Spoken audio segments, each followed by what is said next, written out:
a.m. agenda, and we just have two items, HB 1145 and HB 673. We had deferred these measures, and we're going to defer them a few more days. We're going to schedule them for decision making on Thursday, 8:30 a.m. in room 312. So with that, we are going to adjourn the 11:30 hearing on agriculture. Mahalo. Okay. Ready? Yeah. Aloha. Good afternoon. Welcome to the Joint Committee on Agriculture and Economic Development and Business. We are returning to our 11 a.m. agenda. And first up on the agenda is HB 631 relating to food. Vice Chair?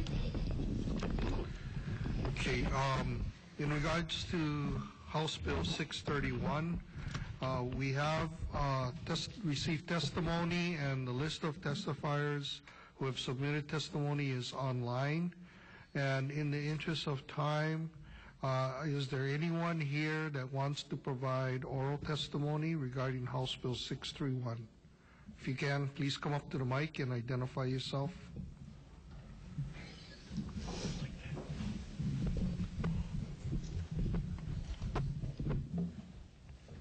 Aloha. My name is Mark Ferguson. I'm speaking on behalf of Down to Earth, Organic and Natural, which has 5 natural food stores throughout the state. I submitted comments on this bill, but after further considering it, I want to say I'm opposed to the bill. There is no need for this bill. Companies are already allowed to label foods as GMO-free. Companies are already not allowed to make false claims, to claim a product is GMO-free if it isn't. This is already against the law. I'm not sure why this bill is being put forward, but it's not needed, and it's a distraction from the real issue that GMOs should be labeled.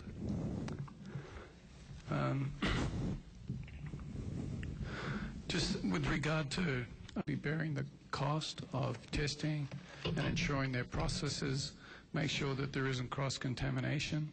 This is what's like an externality or a social cost that's being passed from GMO companies to businesses, manufacturers and consumers who want to make products GMO-free, but now they're having to engage in all kinds of testing because they're no longer able to be sure of their food, their ingredients, that they're GMO-free.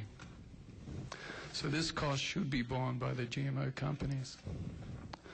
It's a fact that people don't want GMO foods. They want labeling of foods that don't contain GMOs. It's a fact companies can already label foods as being GMO-free, and they're not allowed to make that label claim if it's false. So this bill is just a distraction. The discussion needs to be about and should be about labeling GMOs, not about a right that we already have to label foods as being GMO-free. So we oppose this bill. Thank you. Thank you. Aloha, Scott McFarland, Vice President, Hawaii Farm Bureau Federation. We do support House Bill 631. We definitely want to see consumers engaged and involved in their food.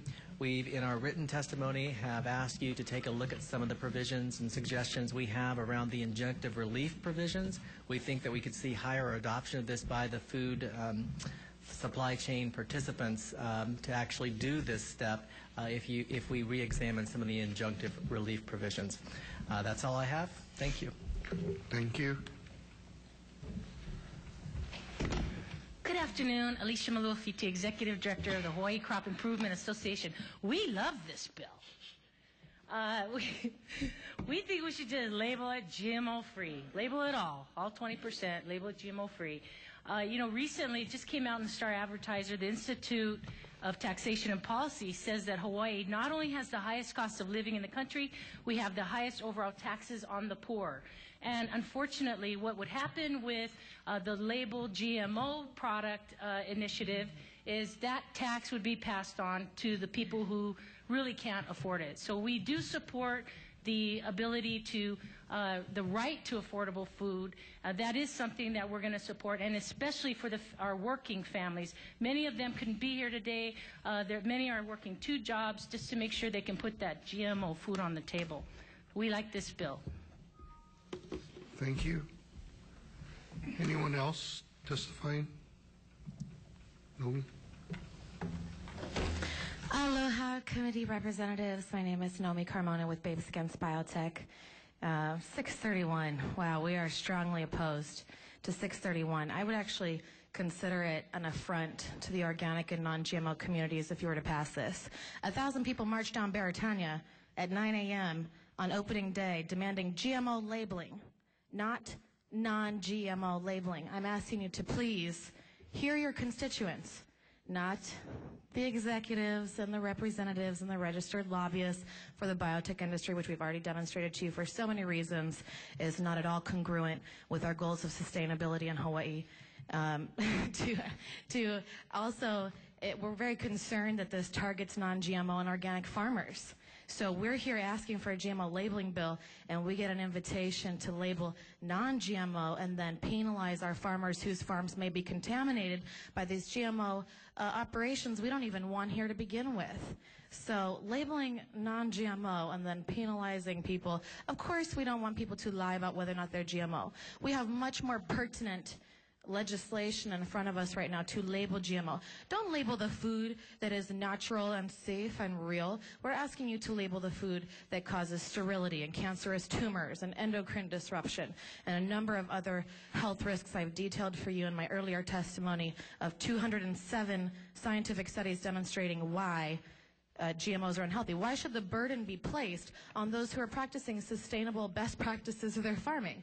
No, we want the burden placed on these huge multinational mega chemical corporations and their products, not non-GMO and organic products, which already have so much more invested in their production. And like I said earlier, if just a small part gets contaminated, we're concerned if an organic or non-GMO farm gets contaminated, and they're labeling their products non-GMO and organic, spend the money fighting the GMO, spend the money identifying those risky products, not the ones that we are already working hard to find. And for those legislators who in the past have said, just label non-GMO and label organic, and that's plenty of food and you all know where to find it. Even if I go to Whole Foods, the store is still probably about 60% GMO. We want GMOs labeled. We want GMOs labeled. And we want GMOs labeled. Nobody's asking for non-GMO labeling. Those people who are doing non-GMO and organic farming already have transparency as a part of their work in the majority. They will voluntarily label their products. There is already third-party verification called the Non-GMO Verification Project, and that is what they can enroll themselves in. But please, on behalf of our 1,900 members, don't force legislation that already is, it's superfluous. Oh, you are authorized to label non-GMO food. Oh, thank you very much. Could you please label the ones that I'm concerned will make my grandchildren grow hair in their mouths like the hamsters in the animal study? That's what we want labeled. So I appreciate, and we appreciate the intent of this bill to be some kind of compromise. In my opinion, a compromise would be labeling GMO instead of banning it altogether this year. Thank you so much. Thank you. Good afternoon. My name is James Macy. I thought this bill was really surprising when I saw it. I was actually kind of shocked. It's patronizing. Maybe that's too nice. Why would you label real food as food? You put a label on stuff that's been genetically modified, not real food. I oppose this bill. I'm sorry. Thanks. Thank you. Aloha, Jerry DiPietro, testifying in opposition to this bill. They're taking our rights from us, the right to grow any of the crops they had tinkered with. It's sort of a preemptive contamination. We know on Kauai not to grow corn because they would probably be contaminated. In the early days of genetically engineered food, they were actually suing yogurt companies who were putting no RGBH on their label, taking that right from labeling non-GMO food. So I can see that maybe the reason this bill is brought up, but this is the wrong way to go. When we saw contamination of the UH seed bank in the Sunrise papaya, they were telling farmers, organic and conventional farmers, that if they wish to have non-GMO seed, they should bag all of their flowers so that GMO pollen couldn't enter their trees. This is once again putting the burden on the wrong party. If I was growing corn and you guys were having cows in your field, it would be your job to fence your cows in, not my job to fence your cows out. So I think this is pretty absurd. We do need to label genetically modified foods because they are different and because of the pesticides. For 10 years, the biotech corporations have used our important ag land, our water, our infrastructure with very little oversight and very little sales and income tax. We carry all the liability for these corn guys, and they should be bonded for cleanup. This is a huge risk to tourism in our state. People come here to get away from toxins, so please oppose this bill. Thank you. Thank you.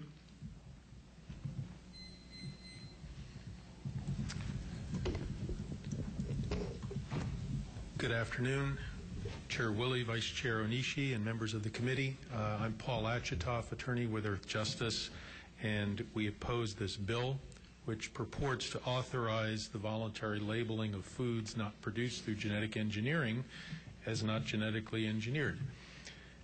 It's already completely legal to label foods as not genetically engineered. It's already unlawful to fraudulently misrepresent products being offered for sale. So the bill offers nothing. It's a transparent effort by those opposed to giving the people of Hawaii the right to know that a food is genetically engineered, to derail efforts to require that labeling through the pretense of allowing the already legal alternative of labeling foods that are not genetically engineered. Labeling a product not genetically engineered has already been done for years by those who wish to do so. They don't need this bill. And it in no way reduces the need for labeling genetically engineered foods. It simply places the burden of establishing that a food is not genetically engineered on those producers and merchants who are selling healthier, more environmentally sound foods, and penalizes them if their crops are accidentally contaminated by a genetically engineered crop. And it relieves all of those producers of genetically engineered products from any responsibility whatsoever to the consumer or to society, and allows them to continue to keep the public in the dark. This cynical gamesmanship is not in the public interest. This committee should not be party to it by supporting a measure that pretends to give the people of Hawaii a right they already possess for the sole purpose of undermining the efforts to obtain a right they do not currently possess, but hopefully they soon will with the help of this committee. Thank you for the opportunity to testify. Thank you. Any other testifiers? Chair, those are the testifiers for House Bill 631. Okay, thank you. Members, questions? Rep. Ward. I have been amiss at remembering the name. The first gentleman who testified, could you come back, please? I want to go back to my question about 80%. If we label 20% and saying it's not genetically modified, what does it mean? You said it's basically meaningless. But if we label 80% of everything that the consumer looks at, and it says GMO modified directly or indirectly or whatever the language is, you know, there's a thing called industrial blindness. After you see something so long, it disappears. Is it meaningful to have 80% with that label? And would it be effective in what it affect you and others have been testifying for? I mean, that is what the people are asking for. People do want to know whether there's GMO in their foods that they're eating. The consumers can choose whether that's what they want to read or not, and they're clearly saying that's what they want. As people have testified, they already know that they can buy organic foods. There already is a non-GMO project that verifies that foods are not genetically modified. What the people want to know is they want to know when they're eating GMO foods, and to do that, they need. Either going to be shocked if 80% is already one way or another GMO, which means the genie is out of the bottle. If it's 80%, people are going to look at it, 80% of their food is already GMO.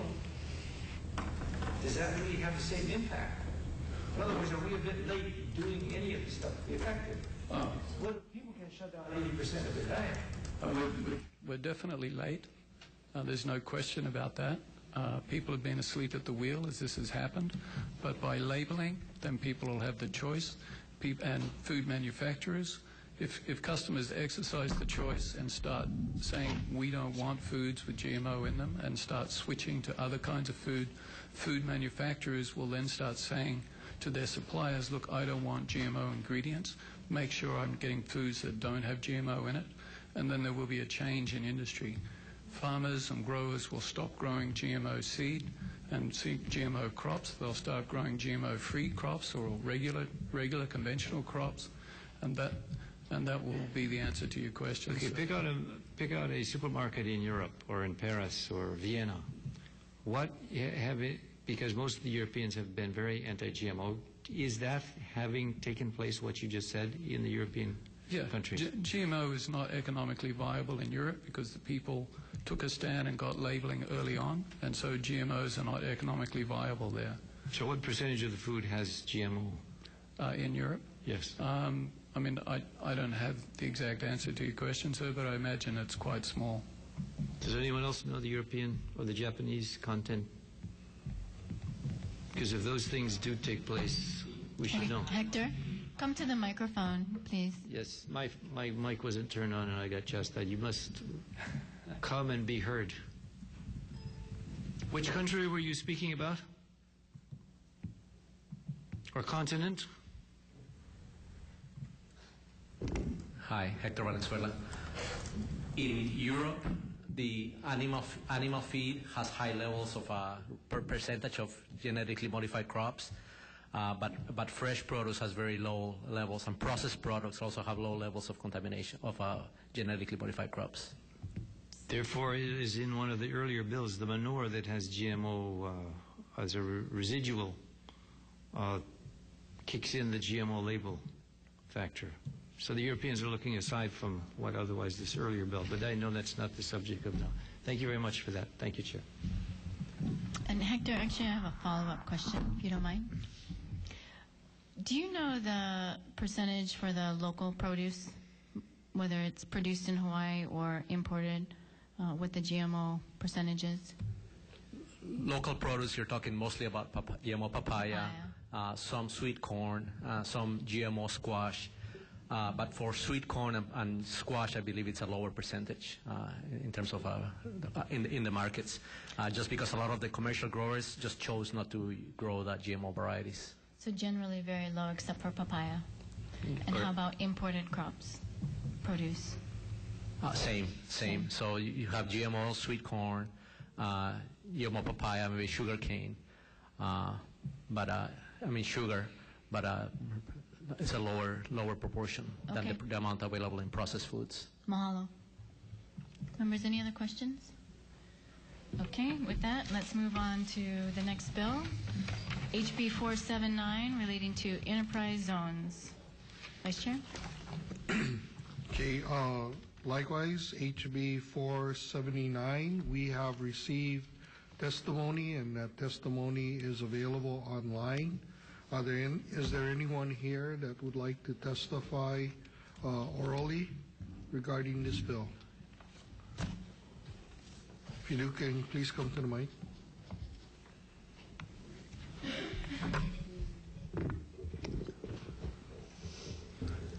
My name is Mark Ferguson, the president of HOFA, Hawaii Organic Farming Association. I stand by the testimony that we've already submitted. Just to summarize, Hawaii should be helping small organic farmers, sustainable agriculture, and supporting foods grown in Hawaii for consumption in Hawaii, thus providing food security for Hawaii. Hawaii should be giving tax concessions and benefits to small family farmers, organic farmers, and farmers who are actually helping the land become more productive by farming sustainably. Hawaii should not be giving tax concessions and benefits to the GMO industry, which actually does nothing for Hawaii except contaminate the soil through the spraying of additional herbicides and causes a host of other problems that have already been testified to today by a large number of people already testifying. We strongly support the bill. Thank you.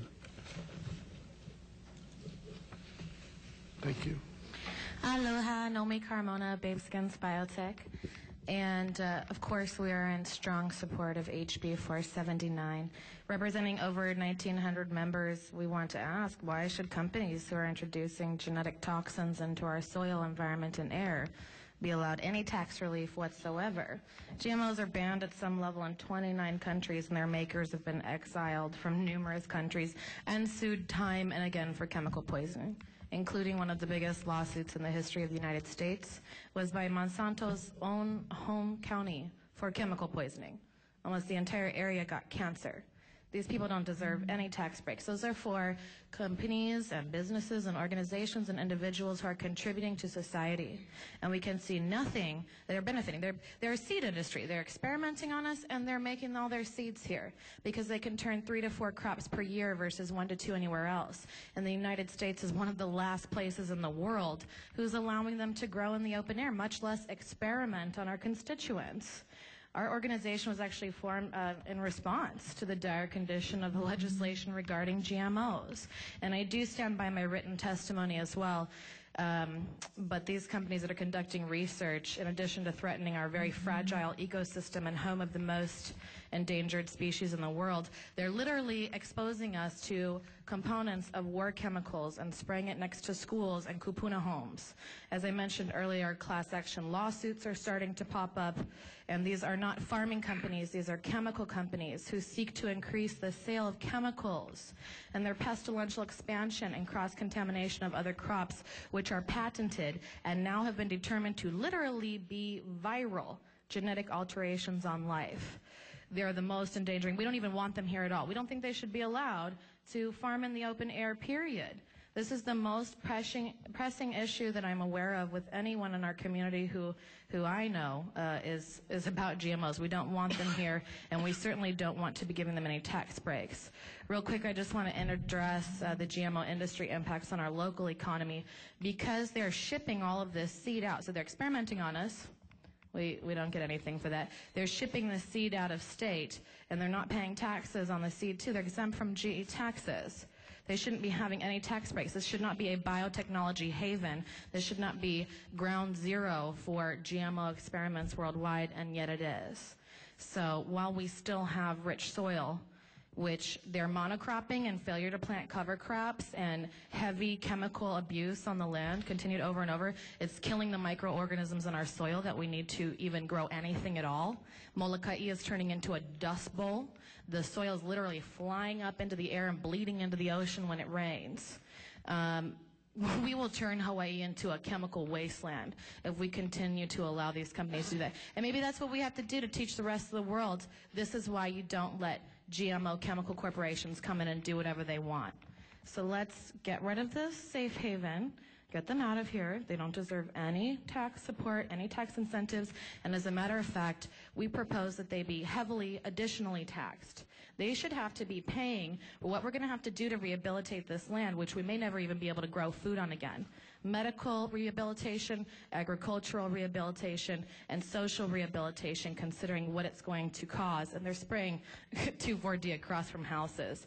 So we actually propose you increase the taxes on the biotechnology industry. And thank you so much for allowing this opportunity to testify.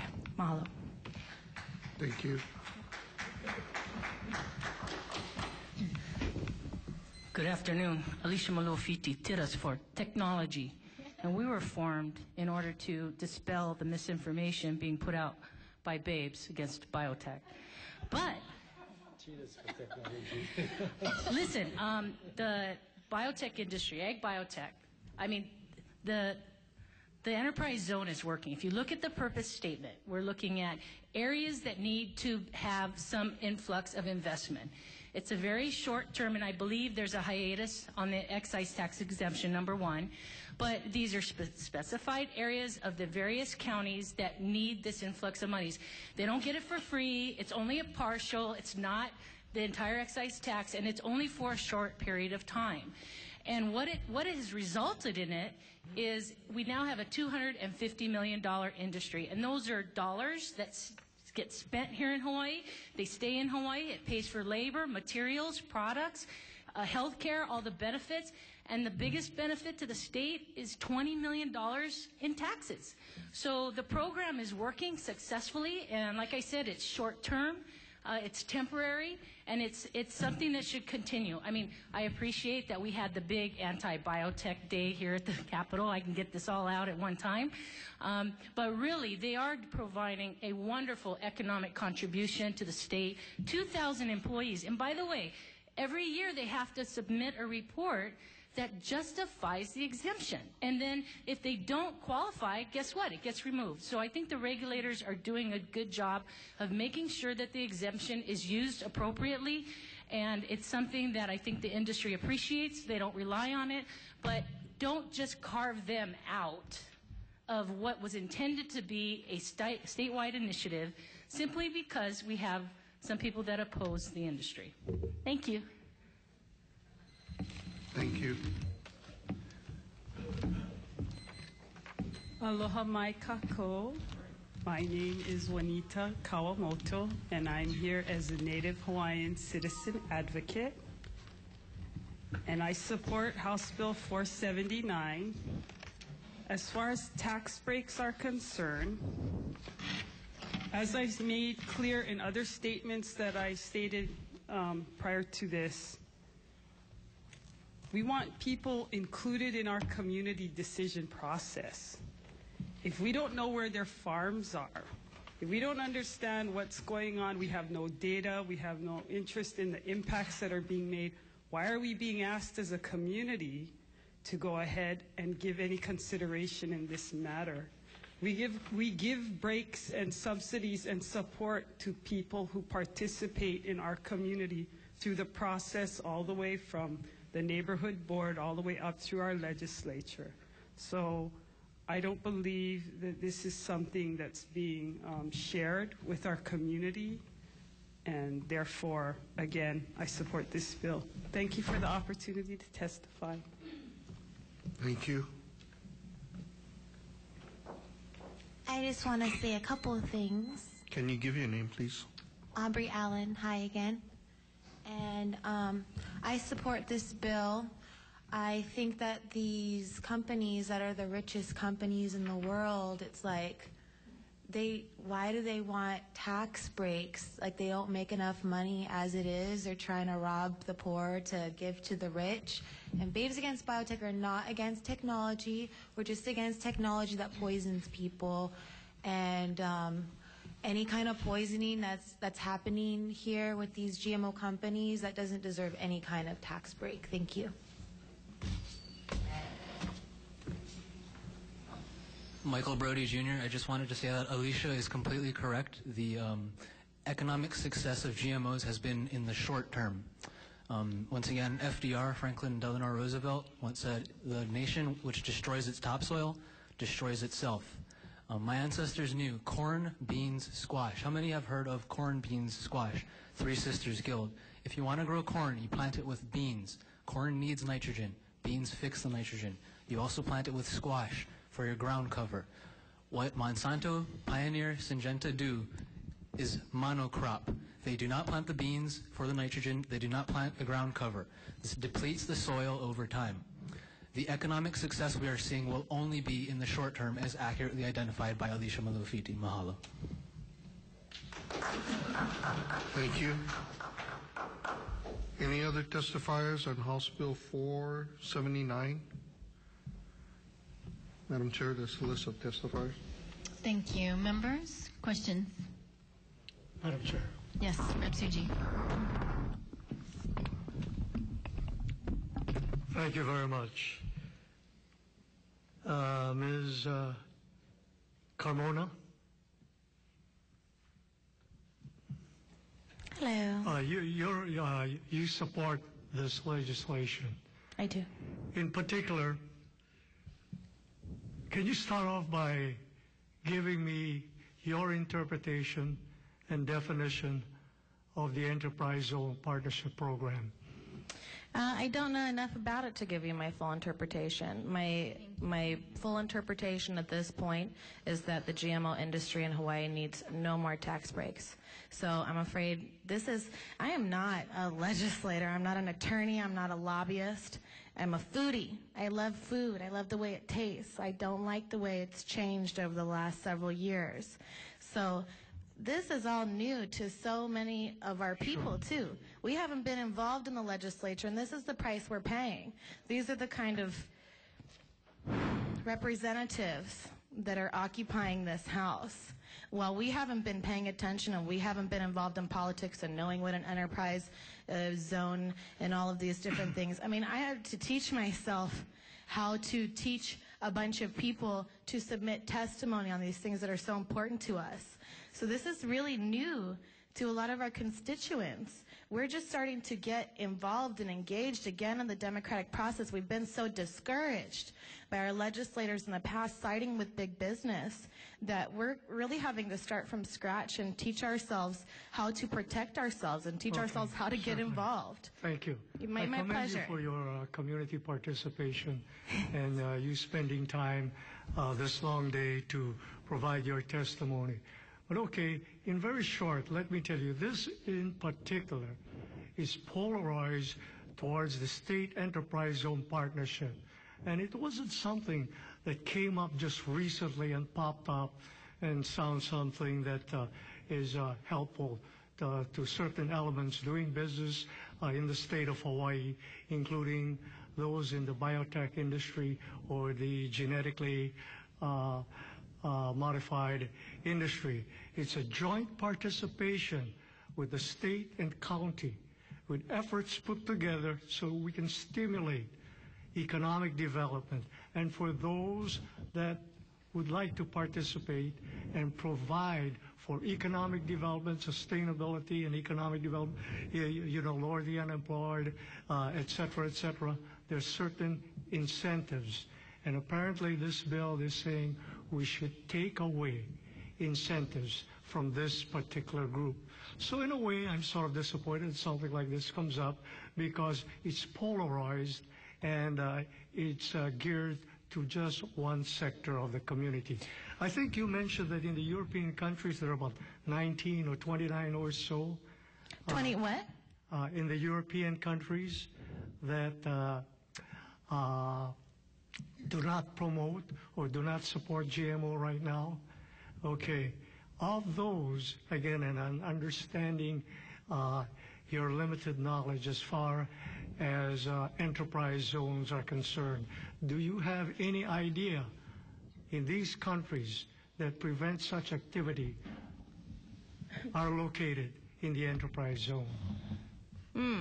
That's interesting. I'll have to do more research and learn more about the many ways Monsanto would like to evade transparency from the consumer and from the residents of Hawaii who are deeply concerned about their presence, period. So I will certainly do some research, and I hope not to blush next time you ask me a question I don't know. But the fact of the matter is, this is the food fight for our lives. We're fighting for our lives. These people do not deserve any of our taxpayer dollars. They're literally engineering food to require the heavy use of pesticides, which have already been proven to be hazardous to human health. So, okay, thank you very much. It's my pleasure. Thank you. Appreciate your comments. My pleasure. I'm sorry. I wish I knew more, but we're just figuring out how to protect ourselves. We need you to do it. Thank you. My pleasure. Members, any other questions? Okay, with that, we're going to move to the next bill, HB 98, relating to exports. Hey, Madam Chair. Again, we've received testimony, and that testimony is available online for HB 98. Are there any persons here that are that want to testify orally? Can you please come up to the mic and identify yourself? Good afternoon. Scott McFarland, Vice President, Hawaii Farm Bureau Federation. Did receive a lot of comments from several of our members statewide, and I want to read a quick paragraph here. Hawaii Farm Bureau members are concerned that unintended agricultural products being properly and legitimately exported from Hawaii under the current laws and regulations may get caught up in the seed removal language expressed in House Bill 98. Many agricultural products produced here in Hawaii are seeds and contain seeds. Coffee beans are seeds, nuts are seeds, edible beans are seeds, grains of rice are seeds. Many of our fresh fruits and vegetables contain seeds and could be considered seed starts. We humbly request that you oppose this measure, and thank you for the opportunity to share our members' concerns. Thank you. Thank you. Alicia Maluafiti, HCIA, for real this time. That was excellent. That was exactly what I was going to say under the definition of seed. But I also wanted to just mention, I know this big attempt to take back whatever general excise tax exemptions they may or may not be getting, but if you look at HRS 237, it actually refers to gross proceeds derived from the sale of tangible personal property, gross proceeds. But here's why this doesn't really apply, is because the seeds that are grown here, the industry that's growing out these nursery crops, they don't actually sell those. Those are actually going back to their parent companies, and those are where they participate and go through this recurring cycle of research and development. So in essence, good try at targeting the seed industry on this one. There's obviously unintended consequences to try to do it, but it still doesn't quite hit the mark with the industry. Thank you. Thank you. Aloha, Nomi Carmona with Babes Against Biotech. We support HB 98, obviously. We don't want any tax breaks for the seed industry. In addition, I'm sorry, my phone just died and there's so many bills up today. This is the seed, okay, there we go, just got it in my head. I've been working overnight to get our constituents engaged on this topic, and I hope you've gotten dozens and dozens of more testimonies because of that, but please excuse me. That could be very easily simplified by amending the bill to specify genetically engineered seeds. That's the industry that needs to be addressed. It doesn't need to be exporting tons of seeds and making this the GMO seed industry basin of the entire world and receiving the ability to skip GE taxes. So we definitely would support an amendment to specify genetically modified seeds. I understand the complications that were brought up, and that could be easily clarified with an amendment. But as it stands, we support that because we know it would force them to pay their taxes, and we're going to need that money to rehabilitate ourselves once they're gone. Mahalo.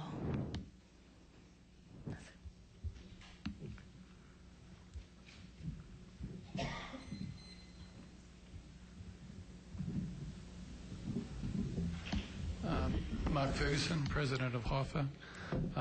We did not submit testimony on this bill.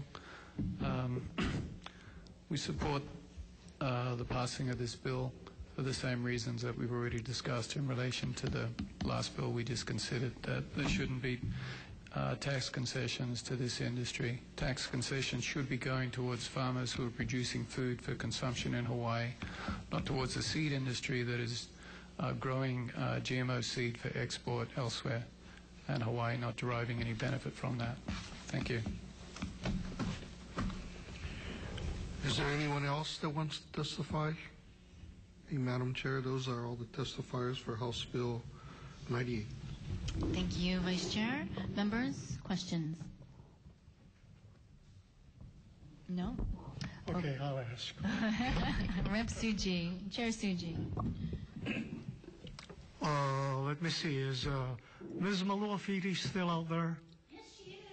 Could I ask you a question or two? Tita for technology. Yes. As you're coming over, this concerns really when you talk about general excise tax exemptions, usually it's the bigger, the larger industries that because supposedly they contribute to a greater volume of the economy and to the revenue to the state of Hawaii, and including tax dollars. But in the agriculture sector or the economic development sector, particular, on a macro basis, how large is the seed industry, if it is large at any? Comparatively speaking, anyone know out there? Well, I'm looking at the Farm Bureau. We are the #1 agricultural commodity right now at $250 million. I don't think anybody else comes closer. I think the next one is probably still sugar or pine. Did you say 360 million? 250 million is our industry. If 250 million, Yeah. if we have a 600 million annual, gross agricultural effect, so Yeah. that's about We're a good major third. portion. Yeah, we're close about a to third. 40% of it. And we employ 25% of all the agricultural workforce in the state. That's which is my next primarily question, yes. rural community based. We're only on 5% of the available prime agricultural lands. We're not buying it up and using it up, but we actually are on a very small, and we have a small footprint because they are growing nursery crops that need to be rotated, and in between they put in cover crops. Very good environmental stewards. So, and actually they use less water, less inputs, less water, less pesticide, they use less of everything because they're nursery crops. The seeds that are produced, you mentioned that, excuse me, shipped to the mainland or wherever. Yep. Can you explain that a little bit more? So I'm going to just, if anybody else wants to come up, Mr. Takimoto or anybody else from Can the we have industry. someone explain that? But what happens is so they're growing out what they're looking for, not just genetically engineered, but they do the traditional cross-hybrid work as well. It's about 50-50. So part of the big misunderstanding is that they're growing all GMO crops, and that's not accurate. They're growing about 50-50. And so what they would be doing is looking for these parent lines, these traits, like let's just say drought tolerance. So they are growing out, trying to test and look for that one specific gene that would help and fight drought tolerance. And they keep doing that over and over and over to find the one that's the best fit. And if once they find it, and this is after all this research has been done on the mainland in the nurseries and in the greenhouses, then it comes over here for them to do the expansion on the work. After that, they're not selling it to the farmers. I mean, these are small, shipments that go on air. They're not using water cargo stuff. They're going in the air, and they're going back to the companies. Now, the companies may have them going around the world, but these are these very valuable little seeds that they've grown out to be whatever, pesticide resistant, drought tolerant, not susceptible to high salinity in the soil. And those are not being sold. Those are going back into that research and development cycle. Thank you. You're welcome. Yes, Hector, go ahead and come up. Hector Valenzuela again. I have a comment about the value of the industry. The industry claims that the value is $250 million. However, all of the crops that are reported by the Hawaii Statistical Service is based on the farm to gate value. That means how much the farmer is selling to the wholesaler. However, the seed does not exchange hands in Hawaii. So using that measure, which is what the DOA uses for all its crops, the value is zero. The $250 million number comes from the industry, which is provided to the DOA, and the DOA is taking that value at face value. They are accepting it. If you look in detail at the economic study, which is produced by a consultant paid by the industry, there's real little information that an independent person can distinguish where they are obtaining those numbers from. They may be buying pesticides and fertilizers, but those may be produced by their own companies. The top salaries are from mainland researchers that perhaps visit Hawaii for part of the year, and there's economic basis is in the mainland. So there has not been an independent assessment of the actual value of the industry, including what will be the social and economic costs of rejuvenating the land and potential health impacts on the community in the long term. I saw an economic study in a refereed publication that showed if we include environmental and health costs from the plantation industries in Hawaii, they would have not been profitable at that time. Thank you. Tito for tech. Cheetahs for high tech. It's called TNT. So just to clarify, because I don't want to mislead you, these are not like the other traditional commodities like coffee, pineapple, those things that are papaya that are being sold. The $250 million comes from the USDA, Hawaii Ag Statistics Service. They're not, we're not paying them to do it. They do it every year for every industry, every commodity. And the $250 million is every dollar that these companies are putting into the economy here in Hawaii. So yeah, they aren't selling the seed, but can you imagine $250 million staying here and supporting our local economy? That's what that is, and that's what that number is. So I think it's a pretty good number because they're not selling seed that's going and exporting outside the state. Every dollar, worker salary, benefits, materials, equipment, supplies, capital improvements, infrastructure, innovation. So, to clarify, in case you were wondering. Thank you. Okay. Okay. With that, we are at the last item, and so I'd like to let the members know we're not going to be decision-making today. We're going to need to defer the measures. HB 631, I'd like to defer this indefinitely. It's a double referral, and I'd like to be able to confer with the Chair of Economic Development and Business. For HB 479, I would like to defer this until Monday, 11 a.m. in room 312. HB 98, this is a triple referral, and as a result, I'd like to defer decision-making till Thursday at 8:30 a.m. And members, any comments or questions? With that, this hearing is adjourned. Mahalo.